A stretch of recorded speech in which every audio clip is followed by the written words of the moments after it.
Pues muchas gracias, profesor Tezanos. Muy buenos días a todos los aquí presentes, queridos familiares de los profesores Alfonso de Esteban, Fausto Migueles, Alfonso Pérez Agote y Bernabé Sarabia. Compañeros y compañeras, amigos y amigas. Este acto organizado por el CIS, la Casa Común, desde luego, de la comunidad sociológica en nuestro país, es un homenaje a excepcionales académicos y seres humanos en mayúscula que nos dejaron recientemente, aunque sin duda nos acompañarán tanto a nosotros como a las generaciones de sociólogos del futuro por la relevante herencia intelectual que nos han dejado y por ser como eran, personas buenas, personas de bien, generosas y entrañables. Los ilustres académicos y catedráticos de sociología que se encuentran en la mesa, amigos de los homenajeados, de los que acompañan realmente en la vida, en lo bueno, en lo malo, y en su caso harán una semblanza de sus compañeros, de disquisiciones intelectuales, pero sobre todo de sus amigos. Comenzará el profesor José Félix Tezanos con la figura del profesor Alfonso de Esteban, con quien yo misma tuve una relación de un profundo reconocimiento y admiración hacia su persona, siempre con la sonrisa en los labios, afable, atento. Evoco entre muchos recuerdos nuestra última conversación telefónica en presencia de su hijo Javier, estando ya muy malito, que nunca olvidaré y que llevaré en mi corazón.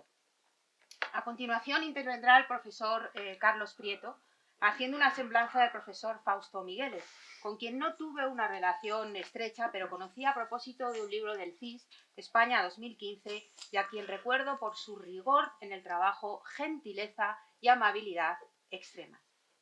En tercer lugar, el profesor Ramón Ramos evocará la figura de su amigo y compañero de intensos debates intelectuales, el profesor Alfonso Pérez Agote, con quien pocas semanas antes de su partida tuve la ocasión de hablar a propósito de un libro publicado por el CIS de su autoría.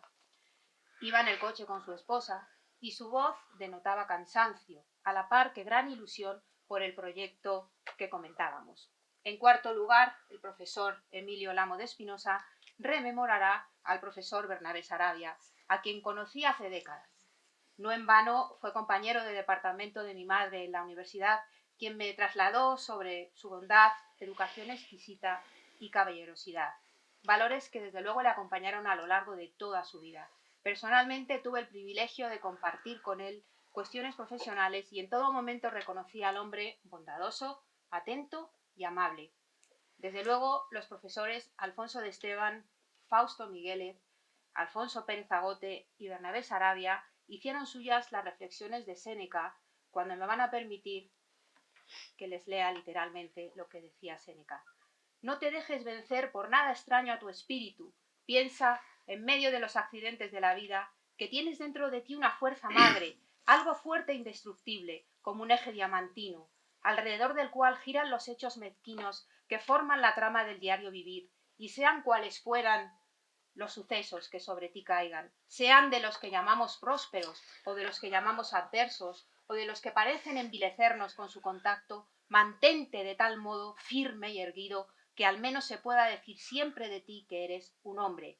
Y así fueron ellos, grandes hombres, valientes, luchadores, justos y benévolos, y por siempre vivirán en quienes tuvimos el honor de conocerles y disfrutarles.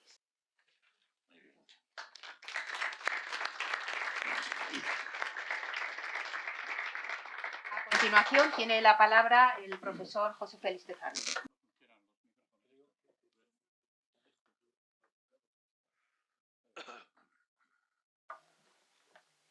Ahora sí parece que funciona. Sí. Ahora se ha puesto, ha resucitado. Buenos días. Efectivamente, estamos hoy aquí para recordar a cuatro compañeros extraordinarios, en los que yo también creo que se dio la coincidencia de que todos ellos colaboraron activamente con el CIS en distintas etapas de la vida de esta institución. Y también todos ellos, al igual que algunos de nosotros, pertenecen a una misma generación. Una generación de que en este momento está entre los 70 y tantos y 80 años aproximadamente, ¿no? En el caso de Alfonso de Esteban, pues la verdad es que fue un colaborador intenso del CIS, muchas tareas. fue miembro del consejo de redacción del consejo editorial de la revista, fue evaluador de artículos cada vez que se le pedía y en la última etapa fue también jurado del Premio Nacional de Sociología. Yo quería aquí reseñar cuatro aspectos de la vida y la trayectoria de nuestro querido Alfonso. En primer lugar, quería referirme al estudioso. Alfonso nació en el año 1943, la generación que nació al final de la segunda, en los últimos años de la Segunda Guerra Mundial o inmediatamente después, lo cual significó también que vivió en un país desde pequeño peculiar, circunstancias peculiares como era la España de aquel momento. En el caso de Alfonso, tuvo la suerte, yo creo, de estudiar en el Instituto Ramiro de Maeztu, donde se formaron personas muy significadas en la historia reciente de España. Y luego fue un estudioso intenso a lo largo de toda su vida, que recordar que tenía 2 titulaciones. Él empezó estudiando en la vieja Facultad de Ciencias Políticas, Económicas y Comerciales, cuando estaba en el caserón de San Bernardo, y luego el que llamábamos Galerías Castañeras, edificio alto en la ciudad universitaria, y tenía 2 títulos, el primero de Ciencias Políticas y Económicas y el segundo ya de Ciencias Políticas y Sociología en la nueva facultad. Cursó también 2 máster en urbanismo, que era su materia originaria, uno de ellos en París y otro en el Instituto de Estudios de Administración Local. Y la verdad es que fue a lo largo de toda su vida un trabajador infatigable. Entre otras muchas cosas, trabajó intensamente en el tema de urbanismo, primero en el Ministerio, en distintos centros.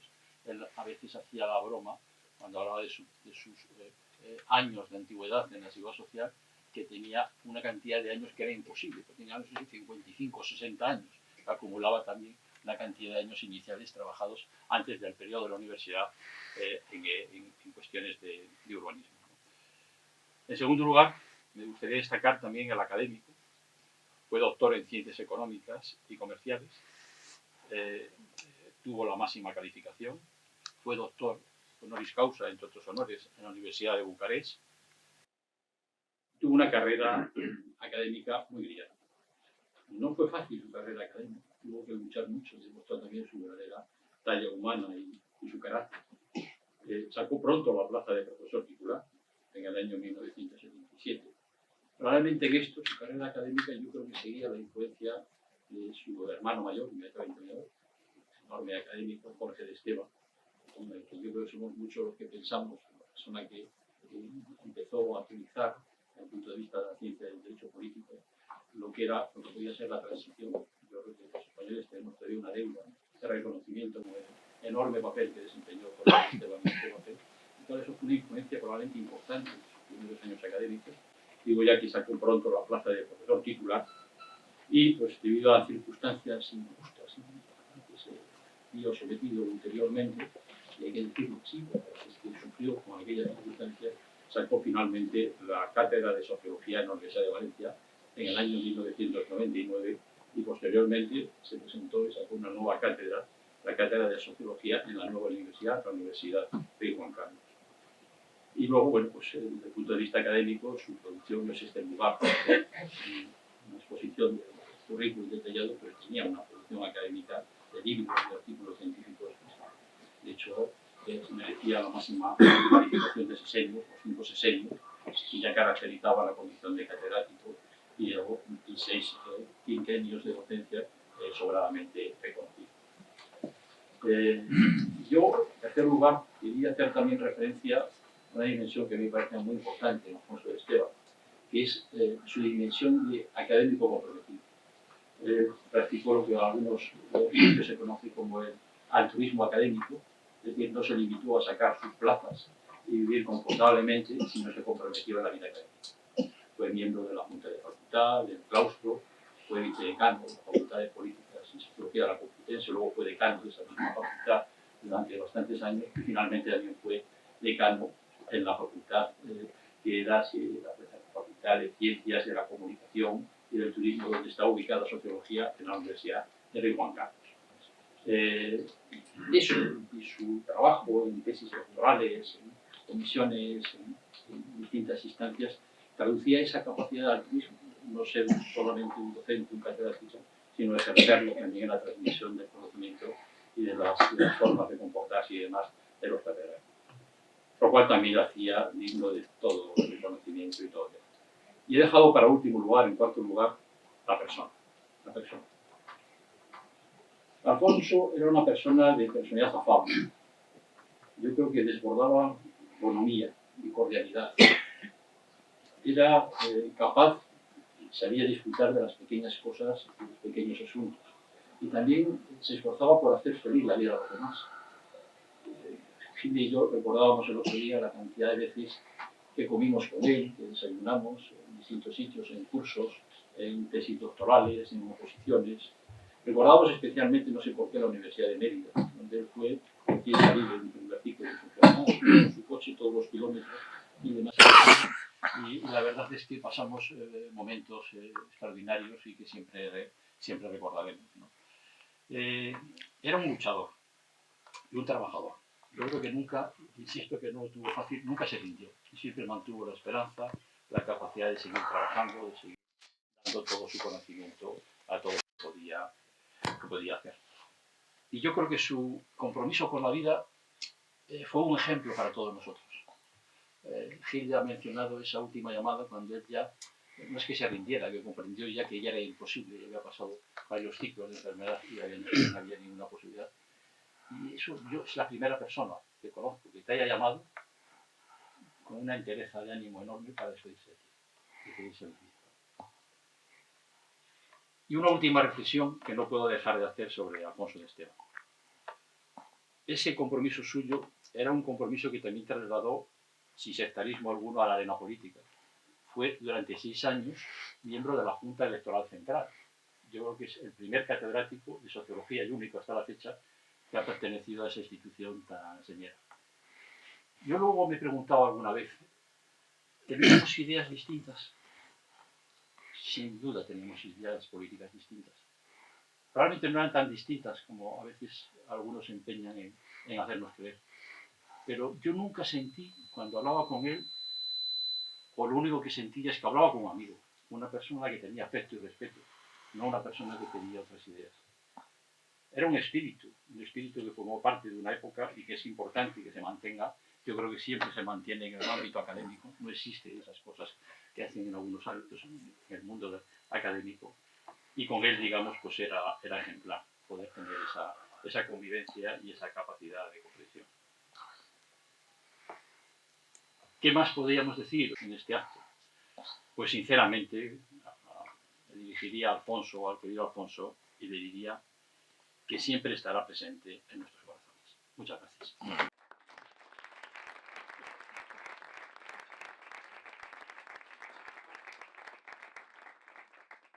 A continuación, tiene la palabra el profesor Carlos Prieto. Muchas gracias. Con esto vale, ¿no? Bueno, como el título que me trae aquí a hablar de Fausto Migueles es de una amistad de más de 40 años, mi intervención va a estar muy contaminada por esta amistad. Para no confundirme y hacer frente a la emoción más fácilmente, he escrito lo que quiero contar. Y es lo siguiente. A primeros de septiembre, ingresado ya Fausto en el oncológico de Barcelona, hablaba yo con él, como hacía casi a diario, desde que enfermó a su vuelta de Sicilia, para ver cómo iba. No iba muy bien, pero desde que le habían ingresado en el oncológico se sentía más seguro. Anímate, le dije, espero. Yo me siento muy bien. Tiró entonces de ironía y me dijo, así me sentía yo hace un mes. Y ahora ya ves. Menos de 15 días después, fallecía. Fue muy duro. Desde hacía varios años hablábamos todas las semanas. Ninguno de los dos preveíamos un final tan rápido. Esa conversación ya no la volveré a tener. Mes y pico antes había fallecido en Valencia otra gran amiga mía, Margaret Marouani, una gran socióloga francesa que había sabido, como nadie antes que ella, cito entre comillas, situar las cuestiones de género en el centro de las reflexiones sobre el trabajo y, por otro lado, al trabajo en el centro de las reflexiones sobre el género. La había conocido en un seminario franco-español organizado por ella hace más de 30 años. Desde entonces nos habíamos mantenido en contacto amistoso permanentemente. Fausto la conocía. Su muerte, a primeros de agosto, después de una larga enfermedad, fue para mí una gran pérdida. El fallecimiento y la pérdida de dos amigos en fechas tan próximas me ha traído a la mente la idea de hacer un homenaje a Fausto, resaltando el paralelismo de su vida con el de Margaret Maruani. Porque efectivamente ambos dos no se limitaron a ejercer sus profesiones con múltiples y variados trabajos y publicaciones personales. Los dos han querido y logrado dejar una huella de su concepción de la práctica sociológica, creando organizaciones en las que asentar y promover el trabajo y las investigaciones de otros investigadores.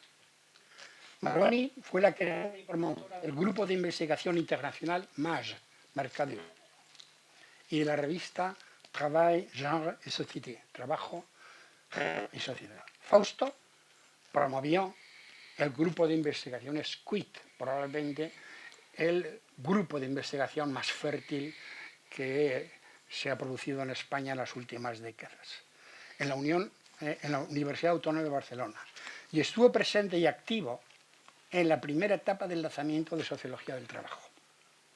Visto así, con estas creaciones, ni Fausto ni Margaret Maruani han muerto del todo. Nos queda en pleno funcionamiento las obras que crearon. Pero quiero ir un poco más allá. Prefiero hacer un homenaje a Fausto haciendo ver cómo el itinerario de su vida profesional y hasta de su vida personal es el reflejo políticamente crítico de las transformaciones que vivió y sufrió la sociedad española desde los años en que le tocó nacer, en plena dictadura franquista, en adelante.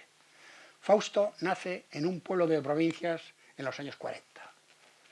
Los años 40, 50 y hasta bien entrados los 60 fueron los años duros de la posguerra y el comienzo del despliegue de una larga dictadura represora que anulaba todo resquicio de libertad y en especial para quien naciera en aquellas fechas en el ámbito educativo. Solo había una forma de encontrar unos aires donde poder recibir y apostar por una educación impartida con autonomía y libertad de pensamiento, salir de las fronteras de un Estado represor, como era España. Irse significaba rechazar políticamente el orden dictatorial del momento. Y Fausto se fue. Se va a Roma para recibir la educación en libertad que aquí nos faltaba. La Italia de entonces no era una Italia cualquiera. Era la Italia de Juan XXIII, del Pichi y de la Chisle.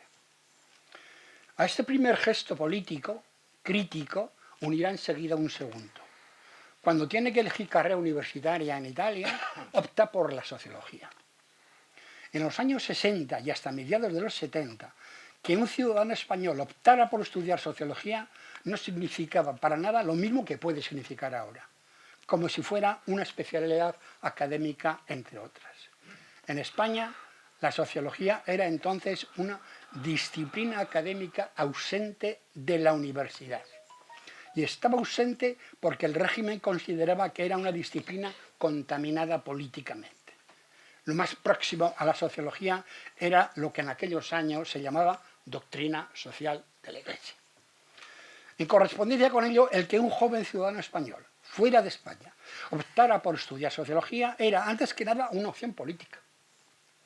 Probablemente Fausto no tenía mucha idea de en qué podían consistir esos estudios de sociología. Yo mismo tuve una experiencia similar en Francia. Hice sociología y no sabía muy bien qué es lo que iba a estudiar. Pero sabía que eran unos estudios prohibidos en su país y decidirse por ellos era una opción de contestación política. Esa fue la opción de Fausto. El posicionamiento políticamente crítico de Fausto dio, a mi modo de ver, un paso más.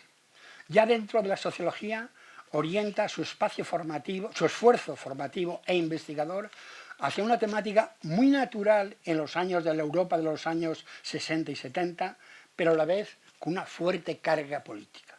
Los estudios sobre el trabajo, el movimiento obrero y las relaciones laborales. Todo ello era el reflejo de la centralidad de la clase obrera como actor social, sociopolítico del momento.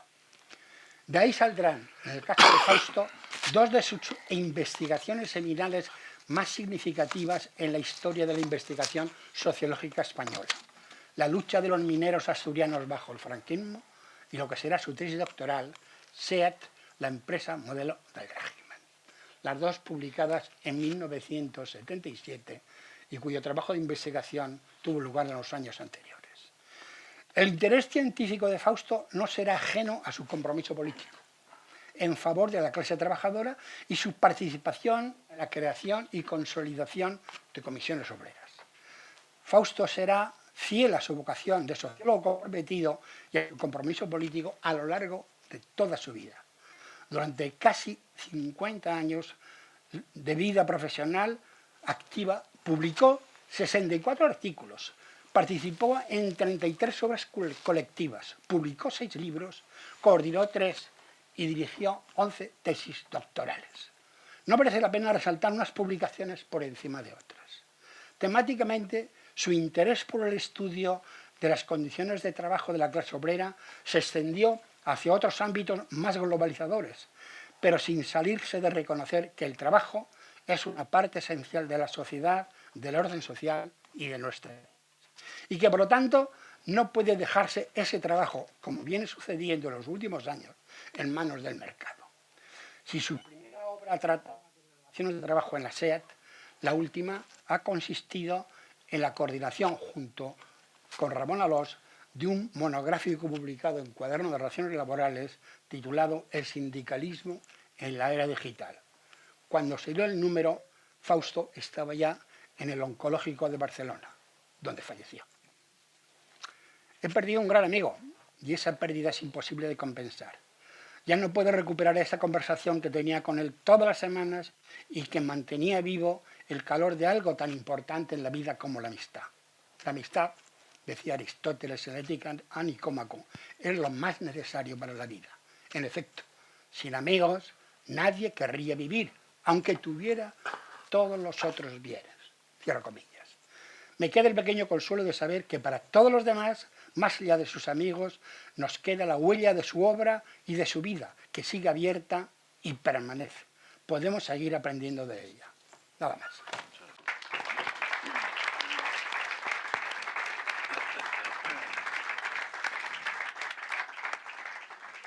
A continuación tiene la palabra el profesor Ramón Ramos. Gracias, Claudia.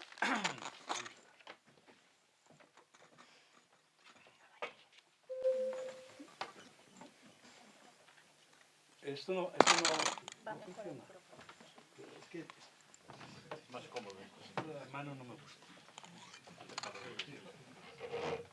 Gracias. Alfonso estuvo trabajando en su sociología hasta el momento de su muerte. Sabía que estaba enfermo, muy enfermo, pero se las arregló para permanecer intelectualmente activo hasta el final. Y no era la decisión de un asceta puesto de espaldas a la vida, sino la de un ser humano entregado a una pasión que había hecho suya cuando era muy joven y en la que se mantuvo siempre fiel. Esta pasión por la sociología había nacido en París, a donde se trasladó con una beca a final de los años 60. Las hogueras de mayo del 68 ya se habían apagado por entonces, pero permanecían los rescoldos y muy vivos. París era, desde luego, un buen lugar para hacerse sociólogo y apasionarse por la sociología. Tuvo la suerte, porque lo presentaba así, ¿no? Tuvo la suerte de toparse con el mejor escenario posible y lo aprovechó para aprender. Desde sus inicios en el oficio de sociólogo, Alfonso se quiso y supo investigador. Un investigador pegado al terreno, atento a lo que ocurre y a los seres humanos que lo protagonizan o sufren. Su curiosidad y sensibilidad social eran inmensas, de ahí que atrajeran su atención los asuntos más variados. pero siempre dispuso de algo así como un marco general que permitía encuadrar y dar sentido a sus heterogéneas investigaciones. Este marco lo proporcionó la relación entre dos procesos tan generales como omnipresentes. Por un lado, el proceso de diferenciación y la separación tensa de múltiples esferas de valor. Por el otro, el proceso concomitante de modernización que desestructura las sociedades tradicionales. En este marco se sitúan los grandes temas de atención de Alfonso, que se pueden reducir a tres principales: la emergencia y avatares del Estado moderno, el complejo proceso de nacionalización de la nueva sociedad estatalizada y el no menos complejo, contradictorio y heterogéneo proceso de secularización. Y por detrás de ellos, pero asomándose a todos esos escenarios, el gran tema de las identidades colectivas. Planteado este cuadro de conjunto, resulta obvio que Alfonso, investigador pegado al terreno, nunca se situó de espaldas a esa otra cara del saber sociológico, la de la elaboración teórica. Pero es verdad que la concibió de manera peculiar, mostrando en ocasiones claras reticencias contra sus formas extremas o, como las llamó en alguna ocasión, sus enredos epistemológicos. Esa peculiaridad la cifraba en una metáfora a la que recurría de forma constante. Decía una y otra vez que la suya no era la teoría fría y distanciada tan al uso, sino una teoría caliente. Por teoría caliente se estaba refiriendo a una práctica de teorización que surgiera al calor de las cosas investigadas, tras la fricción con los duros datos y en el intento de responder a los desconciertos e irritaciones que provoca la realidad social.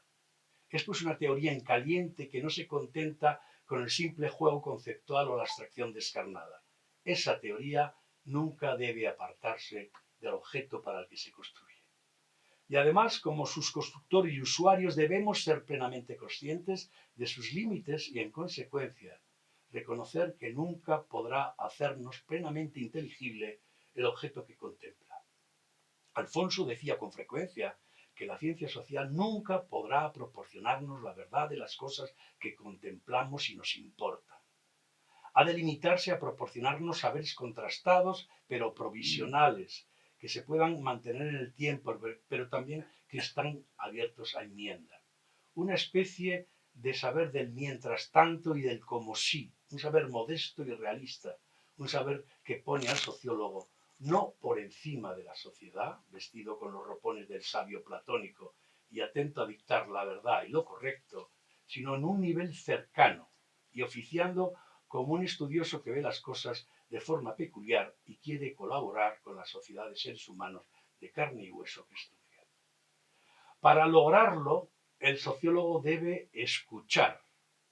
Alfonso insistía mucho en esto, y de ahí que el anagrama del Departamento de Sociología de la UPV que él dirigía exhibiera una oreja que escucha que Maripuri había dibujado y a Alfonso le encantaba.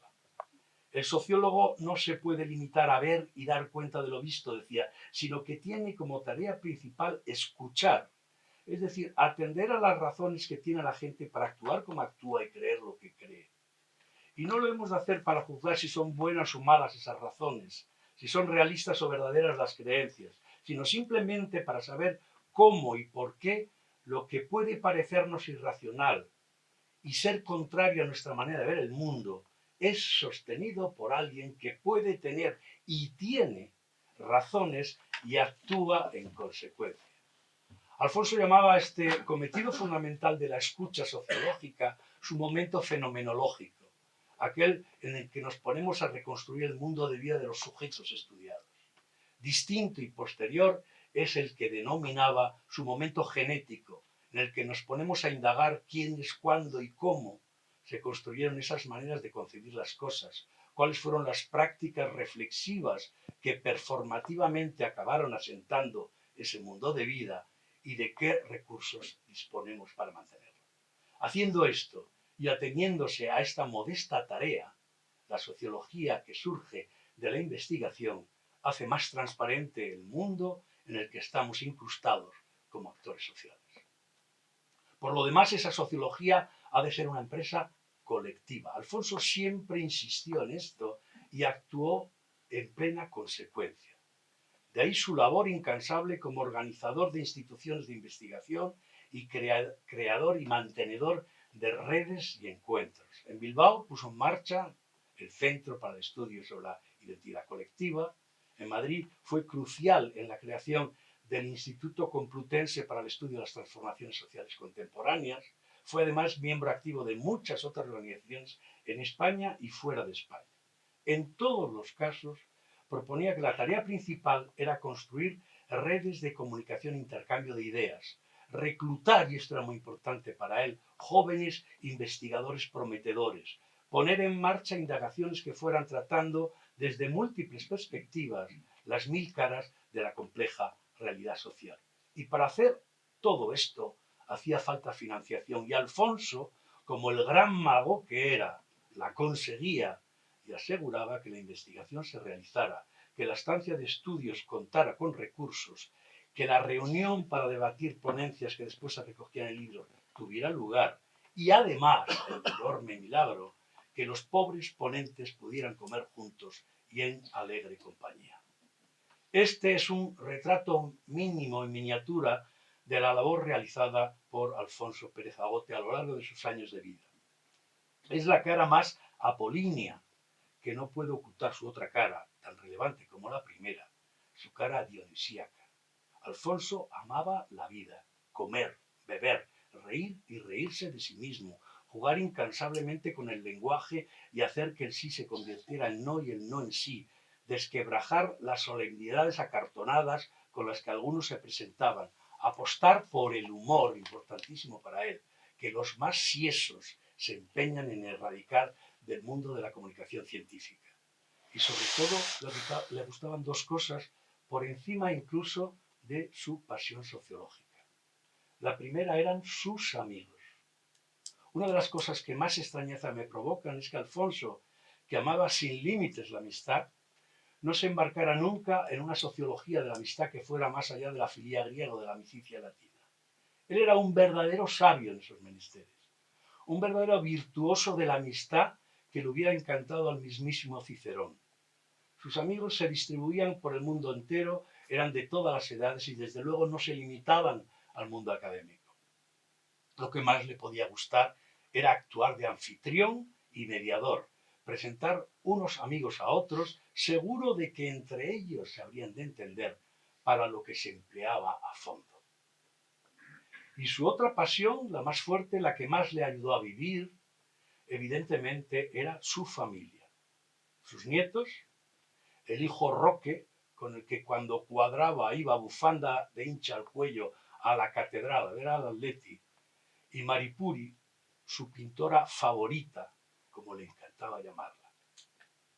La imagen de Maripuri y Alfonso en el día a día, en Menagaray o en Madrid, es poderosa e inconfundible. Cada cual en su lugar, contiguos pero no confundidos, centrados el uno en el argumento a perfilar y la otra en sacar de la nada formas y colores, y todo en silencio, que solo interrumpía algún comentario puntual sobre cómo iban las cosas del pintar o del pensar. Ese cosmos bien ordenado de creación, proximidad y silencio fue la gran creación de ambos. Estoy seguro, y con esto acabo mi intervención, de que fue lo que más amó Alfonso en su vida.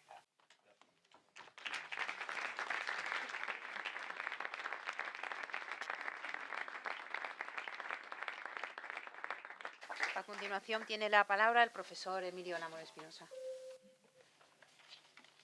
Muchas gracias, querida Ana, querida Maripuri, Paloma, director. Que sean mis primeras palabras de enhorabuena. ¿No se engancha? Ahora.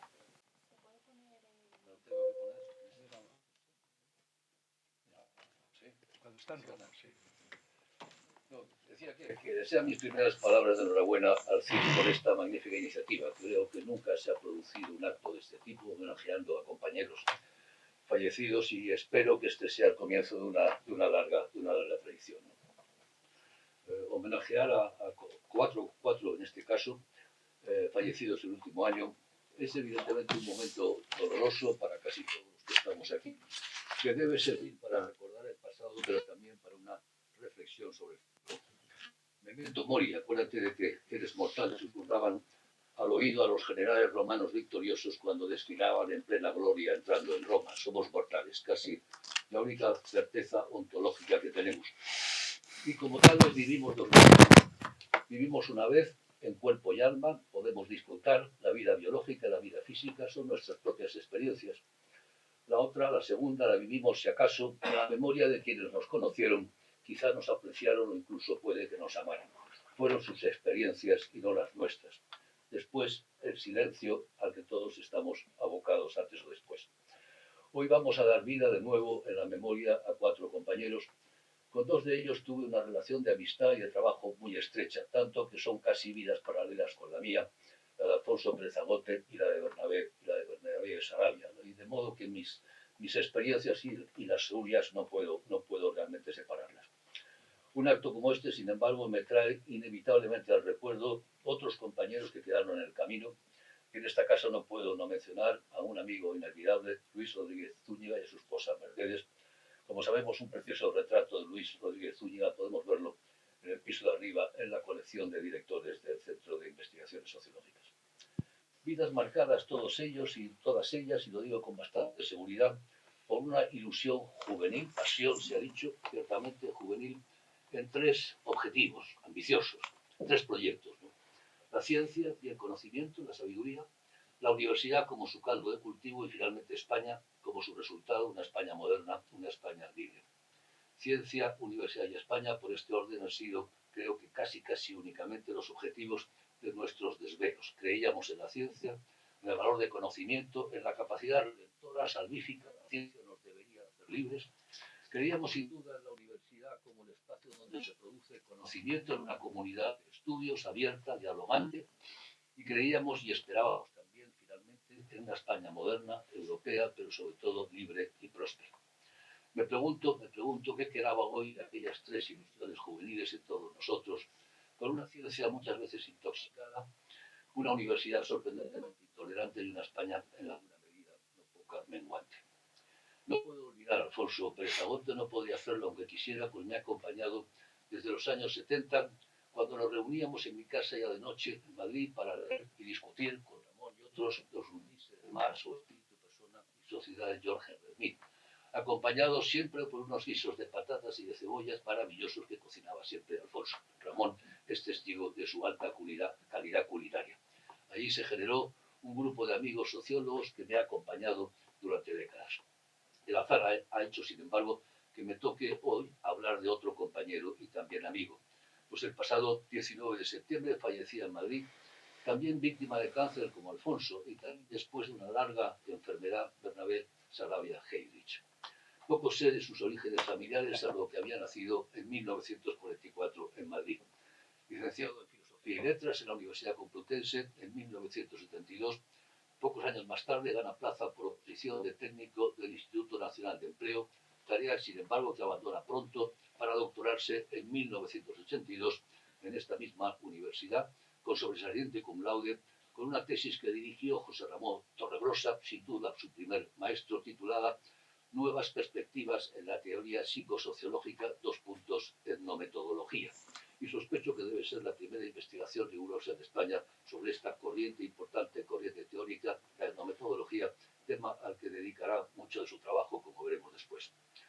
Al año siguiente se licenció en Psicología, también en la Complutense de Madrid, a la que iba a dedicar el resto de su vida, Psicología Social, aunque sin olvidar jamás su formación filosófica excelente, singularmente en Filosofía de la Ciencia. Mi mujer y yo, Paloma, coincidimos con él y con su entonces esposa, Paloma, que nos acompaña en la Universidad de California, en La Joya, a mediados de los años 70, y convivimos entonces casi a diario. Él trabajaba con ese vital y agudo sociólogo que era y que sigue siendo Aarón Chicurel, tiene hoy 94 años y sigue trabajando, y regresaba a San Diego por segunda vez. Yo era visiting professor en la misma universidad al tiempo que redactaba mi tesis doctoral. Seguro que Bernabé no olvidó aquellos años de enorme plenitud intelectual. Yo sin duda no lo he hecho. pasamos una temporada maravillosa. Tengo fotos que dan crédito de ello. En 1987, Bernabé publicaría en El País un pequeño artículo comentando la Highway 5, la que conecta California norte a sur, que recorríamos en ambas direcciones constantemente, subiendo desde San Diego a Los Ángeles, Santa Bárbara o incluso San Francisco, o bajando por el contrario a México, a Tijuana. De aquellos tiempos data el proyecto de traducción conjunta que hicimos Bernabé y yo, de un trabajo ya clásico del mismo Aarón Chicurer, un texto enrevesado como los de todos los etnometodólogos que publicamos en la Reis en 1982. Se titulaba nada menos Procedimientos interpretativos y reglas normativas en la negociación del estatus y del rol. Nos costó muchísimo sudor traducir aquella prosa endemoniada de los etnometodólogos. Regresamos a España en 1976 para encontrar evidentemente una España confusa y revuelta. Y regresamos sin imaginar que poco después ambos estaríamos implicados en la reforma de la Universidad Española en el ministerio de otro sociólogo, José María Maraval. Bernabé como asesor de la Secretaría de Estado de Educación y Universidades, yo trabajaba también allí donde elaboramos la primera ley de reforma universitaria. Bernabé completó posteriormente su formación, ahora como psicólogo social, a finales de los 80 y primeros 90, con Ron Harré en Oxford, en St. Andrews College, donde fue senior member y visiting fellow. Ron Harré era entonces una luminaria y la relación entre ambos estrecha se manifestó en cursos de la Manel Pelayo, publicaciones y entrevistas. Fue en un polémico curso en Santander en el año 81, un simposio de psicología social contemporánea. Estaba Ron Harré, estaba Jesús Ibáñez, José Ramón Torregrosa y otras figuras destacadas de la psicología social. El debate entre todos ellos llegó a un punto tan tenso en que Bernabé, que lo presidía, tuvo que interrumpir la reunión, una cosa verdaderamente exótica. Y Ron Harré hizo entonces la declaración más rotunda de constructivismo y consta en las actas. Si quieres cambiar el mundo social, debes cambiar las prácticas discursivas que le dan forma. Casi pues el antónimo de esa otra cita atribuida a James Joyce en el Ulises, ya que no podemos cambiar el mundo, al menos cambiemos de conversación. Dos frases que nos servirían para analizar la política postmoderna que va de eso, de cambiar conversaciones. Pero vuelvo a nuestro tema. Creo que después de Torregrosa y Chicurer, Ron Harré sin duda fue su tercera referencia intelectual. Bernabé ganó plaza como profesor titular de Psicología Social en la Complutense de Madrid en 1995 y años más tarde la cátedra de Sociología en la recientemente creada Universidad Pública de Navarra. Por cierto, la única universidad que se creó durante nuestros cinco años de responsabilidades políticas universitarias. Una universidad nueva, una universidad departamentalizada, con un departamento de Sociología excelente que Bernabé contribuyó a crear y con el que yo tuve posteriormente mucha relación. Coincidimos de nuevo, Bernabé y yo, por tercera vez en la Fundación Ortega y Gasset, en el ámbito del Instituto Universitario Ortega y Gasset, muchos años, casi 10. Recurriendo así, casi sin solución de continuidad, por el clásico cursus honorum de los académicos. Primero estudias, luego investigas, más tarde diriges investigaciones de otros y finalmente diriges institutos de investigación, departamentos o centros. Después, pues ya es memento mori. El currículum oficial de Bernabé describe así el conjunto de sus especialidades: metodología cualitativa, análisis cualitativo, sexualidad, SIDA, comunicación no verbal, biografías, autobiografías, historias de vida. A Bernabé le interesó siempre la sociología comprensiva, weberiana, lidiana, de herencia de la etnometodología de Chicurer y también del constructivismo de Ron Harré. Ver a los actores desde dentro, penetrar en la caja negra de su alma y no verlos solo desde fuera, como si fueran hormigas o abejas. Escuchar, hablábamos antes, escuchar. De ahí su preferencia por las metodologías cualitativas y concretamente las historias de vida. Su trabajo más citado es quizás el que así se titula, Historias de vida, apareció publicado en la Reis en 1985. Tiene nada menos que 137 citas, lo que en España es, como sabemos, más que notable. Tema este al que volverá en su libro Metodología Cualitativa de España, escrito con su discípulo Juan Zarco, cuya tesis dirigió Bernabé, y editado por esta casa en el 97 y reeditado de nuevo en el 2007. La curiosidad intelectual y la voracidad intelectual de Bernabé le llevaron a muchos otros campos, algunos en los que fue claramente pionero. Por ejemplo, el análisis de los sentimientos, tan abandonados por la sociología, de los estilos de vida, la sociología visual, otro tema que trabajó también con Juan Zarco. Por supuesto, trató los temas de la universidad y de la juventud, pero fue pionero pionero en el estudio, por ejemplo, de la movida, de la transexualidad, en el año 1993. Me pregunto qué opinaría Bernabé de la actual ley sobre los transexuales, de la prostitución, pionero en el estudio del bullying, pionero del tema de la salud y del SIDA. Bernabé era un hombre de gran cultura y de muchas lecturas, gran aficionado a Ortega y Gasset, lo que para mí es siempre un buen indicador, y realizó una gran labor como divulgador y como crítico. Fue secretario de redacción de la revista de Occidente, director adjunto de la revista Cuenta y Razón, miembro del Consejo de Redacción de la revista Política Social, fundador y coordinador de Interacción Social. Publicó en el ABC, El Mundo, El País y El Imparcial. Fue un histórico crítico literario del cultural.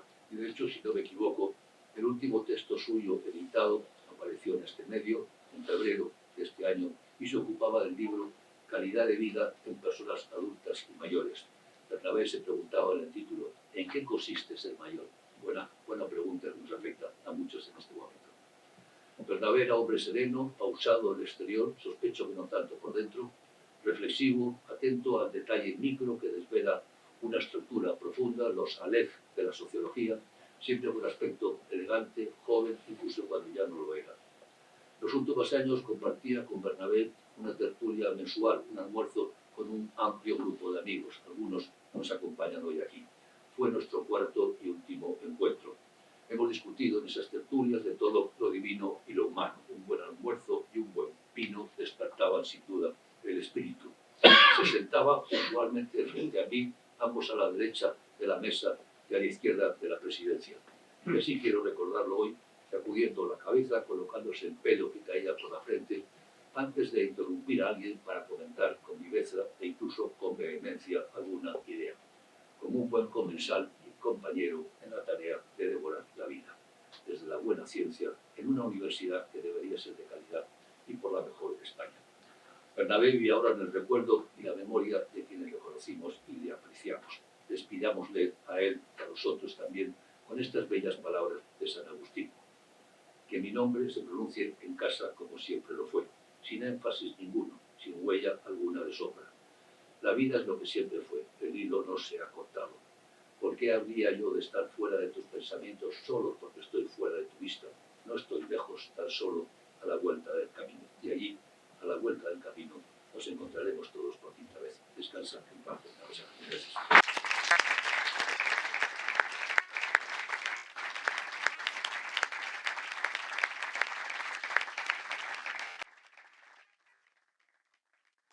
Muchas gracias a todos, queridos familiares. Vamos a cerrar ya este acto muy emotivo, muy emocionante para todos.